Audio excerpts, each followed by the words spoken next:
These are some circuit boards from a box in a garage. What are they?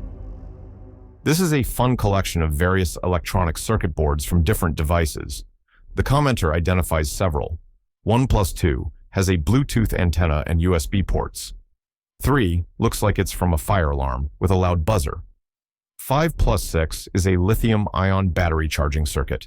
7 plus 8 is a chip on board from a mass-produced device. 8 plus 9 looks like an old PowerPC CPU. 12 plus 13 is likely from an HP printer with connectors for motors. It is a grab bag of salvaged electronics from a variety of consumer products. Found in the yard of a 1914 house, this is a 1-inch bullet-shaped metal piece with a threaded bottom and 2 side holes. It looks kind of like a lamp finial, but the side holes are a puzzle. The first thought of a lamp finial is a good one. A finial is the decorative knob that screws onto the top of a lamp harp to hold the lampshade in place. However, the side holes are unusual. This could also be a part from an old gas lamp. The holes might have been part of the burner assembly or a vent. The link provided shows a similar-looking object, which is a decorative nozzle or tip from a vintage fire extinguisher, another plausible identification for this small, ornate brass fitting. What is this super heavy radio type equipment? It's a central case with what looks like 2 speakers. This looks like a set of very old microphones, perhaps used for remote radio broadcasting or for a public address, PA system. The 2 speaker-looking things are likely the microphones themselves, possibly carbon microphones, which were common in the early days of radio. The central case would have contained the batteries and the preamplifier circuitry. The entire unit would have been a portable, self-contained audio system for a field reporter or for making announcements at an event. It is a piece of very early audio technology. This is a black resin floral thing with a reservoir about 1 kilograms. It was a gift from a friend who likes to thrift. Neither of us can nail down the intended use. How old does it look? I'm wondering if it had a glass liner or a bottle for use as an inkwell. This decorative resin or plaster stand, with its floral motif and a central reservoir, is very characteristic of an antique desk inkwell holder. The main body is the ornate stand. It would have originally come with a small, removable glass or ceramic insert that would fit into the reservoir. This insert is what would have actually held the ink for a dip pen. The insert is now missing. This is a chunk of iron, around 30 lbs. The base is roughly 13 by 5 inches. It's a flat slab with 2 parallel brackets. There are possible traces of red paint. It was found in a shipment of mulch. This looks like the foot of an outrigger from a crane, a lift, a utility truck, or similar heavy equipment. An outrigger is a stabilizing leg that extends from the vehicle. This heavy, cast iron foot would be at the bottom of the outrigger's hydraulic ram. It is the part that makes contact with the ground or with an outrigger pad. The parallel brackets would be where it attaches to the ram. It has likely broken off a piece of heavy machinery and was accidentally scooped up with the mulch. I have no clue what this is. It's an automotive tool that does not have anything to do with brakes. It's about 8 to 10 inches long, and the black piece is a 16-inch hex that will slide and lock rotationally with both ends. That is an old tool for adjusting the air-fuel mixture in carburetors. This is a specialized flexible screwdriver. The long, flexible shaft and the specific hex or double D-shaped tip were designed to reach the idle mixture screws, which were often located in very inaccessible places at the base of the carburetor. This tool allowed a mechanic to make fine adjustments to the carburetor while the engine was running, which was necessary for a proper tune-up on older vehicles. This is a compartment door between a hallway and the basement stairs in a 1939 home. The opening is about 1 square foot. There is a pivoting metal bracket inside. This is an old telephone niche. The black connection block is a dead giveaway. Before phones were portable, they were a stationary piece of furniture. Many homes built in the early to mid-20th century had these small arched or rectangular niches built into a hallway wall, providing a dedicated and elegant spot for the home's single telephone.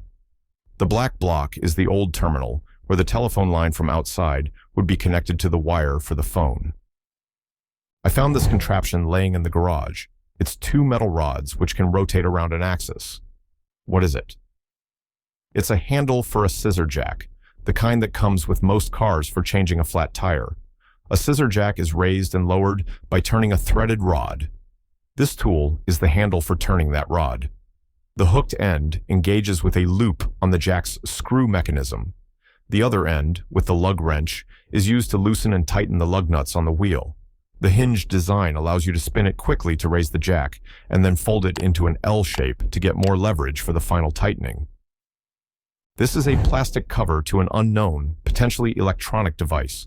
It's silver plastic, barely weighs anything, and is about 6 inches long. The outside has a blue arrow pointing down with slide printed underneath. It holds the cables to the arms of a monitor or a TV mount. Many modern articulated wall mounts for TVs and computer monitors have plastic covers like this one that snap onto the arms of the mount. Their purpose is purely cosmetic. They hide the HDMI and power cables that are run along the arms, creating a much cleaner and more professional-looking installation. The slide arrow indicates how to attach or remove the cover. Found in my dad's house in a bedroom drawer. I haven't got a clue what it's used for, and neither does he. This is a dressing stick. It is a type of dressing aid, a simple but very useful tool for people who have limited mobility, arthritis, or difficulty bending over. The hook on one end can be used to pull on jackets, to pull up zippers, or to push off socks. The other end often has a smaller hook or a shoehorn. It is a piece of adaptive equipment that helps people to maintain their independence in the daily task of getting dressed. What is this giant water tractor? They're what I assume are cleaning or leveling the lake. It's like a giant tractor with water wheels on the side and a big leveler or grate in the front. This is a milfoil or other invasive plant harvester, or it could be a trash collector. This is an aquatic harvesting machine. It is used in lakes and waterways to cut and collect invasive aquatic plants, like Eurasian water milfoil, which can grow in dense mats and choke out native vegetation. The front part cuts the weeds, and a conveyor system then collects them and brings them on board. A similar machine could also be used for skimming trash and debris from the surface of the water. This is a metal object, 4 inches in length, found on a beach on the coast of Grand Cayman. It looks handmade and has what seems to be a finger groove before the point. Yeah, that's some old scraps of metal. I don't think it would be remotely possible to identify what they were originally from. Given its discovery on a beach, it is likely a piece of metal that has broken off a boat, a piece of fishing gear, or some other marine hardware. After spending a long time being tumbled in the saltwater and sand, it has become heavily corroded and worn into a smooth, unrecognizable shape. It is simply a piece of weathered marine debris. What is this light bulb surrounded by brass? The hole in the top leads to the interior of the glass bulb. The funnel on the side is attached to hollow tubing. It's very lightweight and approximately 7 to 8 inches tall. The commenter has a lamp very close to this from the Dominican Republic.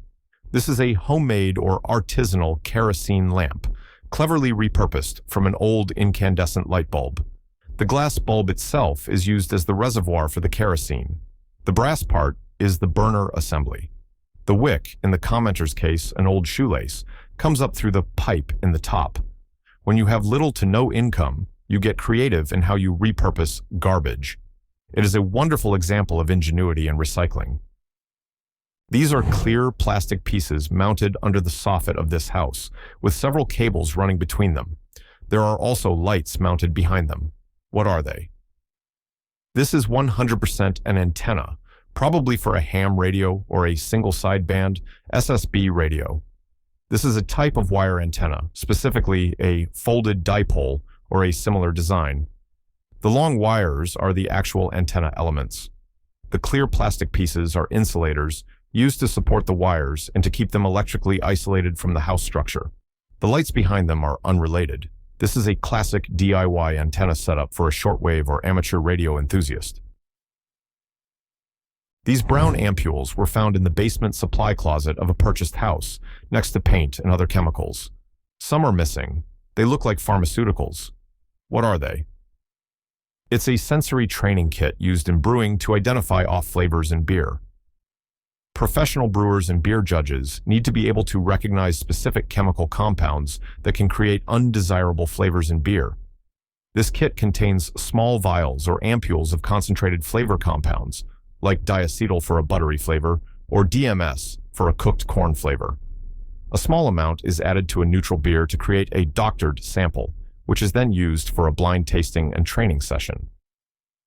This metal object is made up of two main parts that are connected via a metal wire and is about the length of a credit card. There is a hook on the back of one of the main parts. This is a key ring belt hook. It is a type of keychain designed to be worn on a belt. The hook on the back would be slid over the user's belt. The main part would then hang on the outside of the pants, and the keys would be attached to the wire loop or a ring at the bottom. It provides a secure and easily accessible way to carry a set of keys, often used by custodians, security guards, or anyone who needs to have their keys readily available. This circular measurement object was found in my hunting gear, but I'm not sure what it is. This is a cell phone mount for a spotting scope or a pair of binoculars. This practice is called digiscoping. The device clamps onto the eyepiece of the spotting scope. You then place your cell phone into the holder and align its camera lens with the eyepiece. This allows you to see the magnified image from the scope on your phone's screen, which is great for sharing the view with others. It also allows you to take high magnification photos and videos with your phone's camera. We have ruled out a planter. We are also not convinced it was for a candle. It's plaster and it's heavy. Someone suggested it was a ketchup bottle holder. The Etsy link solves the mystery. This is a fun vintage 70s chalkware, ceramic burger buns, cheeseburger pen, pencil holder desk accessory. Chalkware is a type of plaster-based figurine that was popular for making carnival prizes and decorative items. This whimsical hamburger-shaped object is a desk accessory. The holes in the top bun are for holding pens and pencils. It is a fun and nostalgic piece of pop art decor from the 1970s. Does someone know what this is? It's made from metal and is around 70 centimeters tall. It looks a bit like a horn phonograph, but I am confused by the inner pipe. This is an antique quick fill funnel. The inner pipe is the key feature. It acts as an air vent. When you're pouring a large quantity of liquid into a container with a small opening, the air that is being displaced needs a way to escape. Without a vent, the liquid will glug and bubble, and the pouring will be slow and messy. This funnel, with its built-in vent pipe, allows the air to escape freely as the liquid is being poured in, which allows for a very fast, smooth, and continuous pour. Found in a forgotten drawer when moving, it's smaller than a hand, has an adjustable antenna, and an on button that, when turned, makes a very light, faint noise. It can be charged with a USB-A charger. It's the mechanism from a flopping fish cat toy. These popular cat toys consist of a plush, fish-shaped outer body, and inside is this rechargeable electronic mechanism. When activated, it makes a motor spin and offset weight, which causes the toy to flop and wiggle around on the floor like a real fish, which is very stimulating for a cat's hunting instincts. The antenna is likely just a part of the mechanism, not for radio reception. This is just the electronic guts of the toy. This is a soft metal, 2 by 2 inch decorative loop found in the ground of a Massachusetts mid-1800s estate. It weighs about 2 grams. What is it? It's half of a buckle. This would have been from a 2-part buckle, likely from a shoe, a belt, or a piece of horse harness from the 19th century. One half of the buckle would be attached to one strap and the other half to the other. They would then hook or clasp together. This is just one of the 2 decorative interlocking components. Its soft metal composition, likely pewter or a similar alloy, and its discovery on the grounds of a mid-1800s estate are a perfect fit for this identification. This is a vintage library tech question. I'm a librarian, and a friend gifted me this framed page from an old book. What is the large black item on the circulation desk? A microfiche machine doesn't make sense in this location. I'm sure it is a microfiche machine. The commenter makes sense of the location. Before desktop computers, microfiche was a major technology for storing and accessing large amounts of information, like back issues of newspapers or periodicals. It makes perfect sense for the main microfiche reader to be located at the circulation or reference desk, where a librarian could assist patrons in finding the information they needed. It is a classic piece of mid-20th century library technology. Found under the seat in my new-to-me car, no markings at all. The orange thing at the center seems to be a button. I pushed it a few times, and it beeped. This is an iOS Air Mini Tracker Smart Locator Tag. It is a Bluetooth tracking device, an alternative to Apple's AirTag. It works with Apple's Find My network. You would attach it to your keys, your luggage, or, in this case, hide it in your car. If the item is lost or stolen, you can use the Find My app on your iPhone to see its location on a map or to make it beep, which is what happened when you press the button. It is an anti-theft or tracking device left by the previous owner. What's this thing from Asus on my PC case? This is a Wi-Fi antenna. Many modern motherboards, especially those from brands like Asus that are popular with gamers and enthusiasts, have built-in Wi-Fi capabilities. This external antenna connects to the back of your computer and is designed to provide a much better Wi-Fi signal reception than a small internal antenna would. The hinged base allows you to position it for the best possible signal strength. I'm watching the highlights of the Jays game and saw this. What is it he's chewing on? It's his thumb protector for when he's batting. He always holds it in his mouth like that. This is a piece of protective gear worn by baseball players, often called a thumb guard or a batting glove thumb protector. It is designed to protect the batter's thumb from injury from a foul tip or a jammed swing. When he is not at bat, instead of putting it in a pocket, this player has a habit of just holding it in his mouth. This is a flashing black box in a dumpster. My friends and I saw a bright white light flashing for a few seconds from within. 2 out of the 3 dumpsters had them. What is it? This is a waste metering smart camera, like the one from the company Roadrunner. These devices are used by waste management companies to monitor commercial dumpsters. The camera periodically takes a picture of the contents of the dumpster. An AI system then analyzes the image to determine how full the dumpster is and to check for contamination, i.e., non-recyclable items in a recycling bin. This data helps the company to optimize their collection routes and to bill customers more accurately. The flash is for taking a clear picture inside the dark dumpster. My bike got stolen, and the round thing and the spring were on the ground. Could it be from the combination lock? A pen is used for scale. This looks like the spring and the backplate from an A-Bus Trezor Chain Katina Combo 1385 bike lock. The video linked shows a disassembly of this specific lock. These are the internal components from the combination lock mechanism. Their presence on the ground is a clear sign that the thief broke the lock itself to steal your bike, and these parts fell out in the process. It is the sad evidence of a defeated bike lock. This is a sticky black cone found by a gas main replacement. I brought them home because they seemed like bitumen. I wanted to make a pitch drop experiment for my son. It seems a bit soft for bitumen. This is an asphalt patch plug. It is a cone-shaped plug made of a malleable asphalt or bitumen compound. It is used for repairing potholes or for sealing the hole that is left after a core sample has been taken from an asphalt road. You would place the cone in the hole and then tamp it down to create a quick and simple patch. It is a common material used in road maintenance and repair. This is an orange O-ring, a half-inch nut with an O-ring on it, and some kind of thin wire poker with a finger hole on the end. What are the 3 of them when they are together in a bag? I have a little wire poker thing just like that. It came with my pressure washer. The small wire poker is a cleaning tool.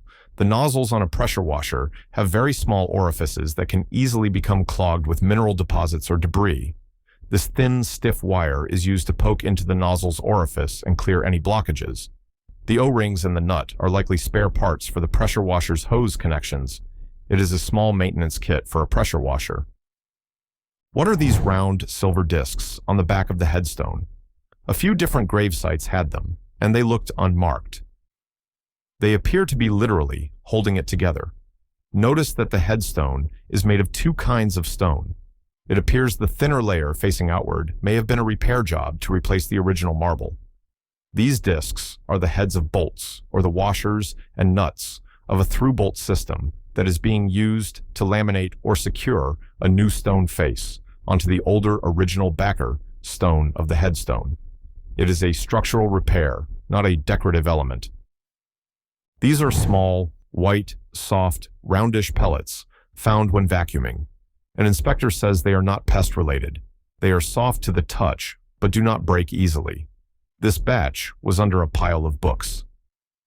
This is likely the filling from a pillow, a beanbag, or a stuffed animal. The small, soft, roundish pellets are a very common type of stuffing material, often made of expanded polystyrene, EPS beads, or a similar synthetic material. If a seam on a pillow, a beanbag chair, or a plush toy has come open, these tiny beads can leak out and get everywhere, and they can be quite a nuisance to clean up due to static electricity. This item is about the size of a hand, with 2 blades and a red handle. One blade is serrated with a large hump on the back. The other is not serrated. It was found in the utensil drawer. It's a device to make preparing pears for canning easier. The patent number, US 1907582A, identifies this as a pear paring knife, invented by Dean G. Ray in 1932 for the Ray Brown Cannery in Oregon. It is a multi-tool designed to speed up the process. The slit on the back is a peeler. The 2 curved blades are for coring the pear and for removing any imperfections or blemishes from the fruit. It is a very specialized and cleverly designed tool from the industrial food processing world. These look like tiny chairmaker's spoon bits. They are marked Dorning in size 4 and 5. The largest is marked HVAL 29. They are not bonsai tools, cheese samplers, or powder measures. These are indeed spoon bits or borers, but they are not limited to chair making. What makes these interesting is that they make starting holes at an angle very easy. This is why they are often associated with chair building, for example, for drilling the angled holes in a Windsor chair seat for the spindles and legs. They are a type of drill bit for a hand brace, designed for boring clean holes in wood, especially at an angle. This is a wooden ball from Brighton Beach, UK. The finder assumed it was some kind of core of a ball where the rest got eroded away. You can trace one main groove all around the ball, like a seam on a tennis ball. It looks like someone's art project. The commenter can't see any function in the form other than that. Perhaps an art student made it while working with wood structures and kept it as a pleasing artifact and then lost it on the beach.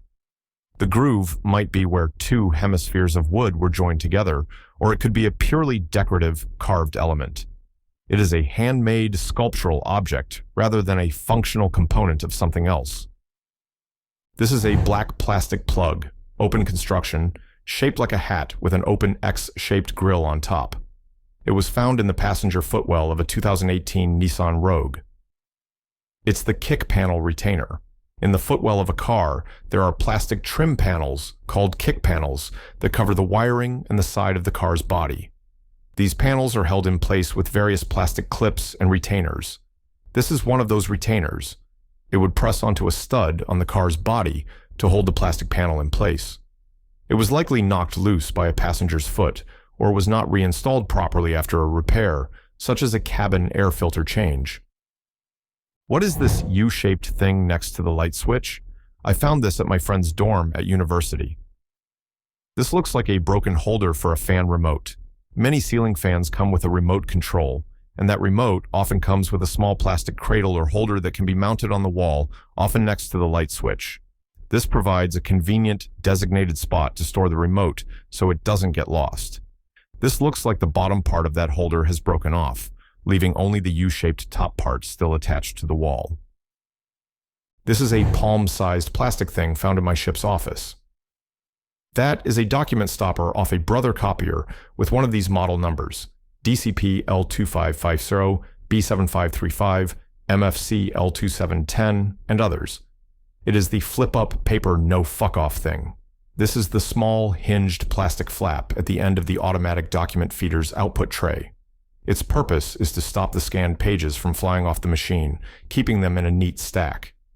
The commenter hopes the finder can locate the printer it goes to, as without it, scanning multiple pages can be a messy affair. This is a solid wood object, about 3 by 7 inches, with rounded edges and no markings. What is it? It's a massage tool. This is a type of handheld wooden self-massage tool. The various curves, points, and rounded edges are designed to be used to apply pressure to trigger points and to work out knots in muscles, especially in the back, neck, and shoulders. It allows the user to apply deep, targeted pressure to hard-to-reach areas. It is a simple but effective tool for myofascial release and pain relief. What was the weirdest object for you? Let me know in the comments and share this to test your friends.